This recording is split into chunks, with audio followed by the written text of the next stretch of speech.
ਦੇ ਸ਼ੁਰੂ ਹੋ ਗਏ।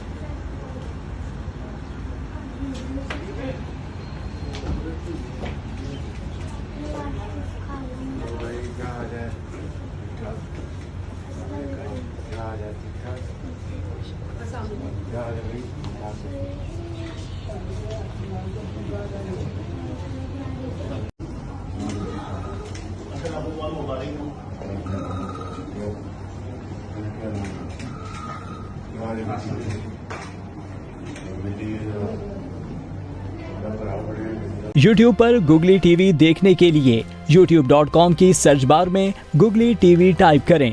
Google TV के पेज पर सुर्ख रंग के सब्सक्रिप्शन वाले बटन पर क्लिक करना ना भूलिए।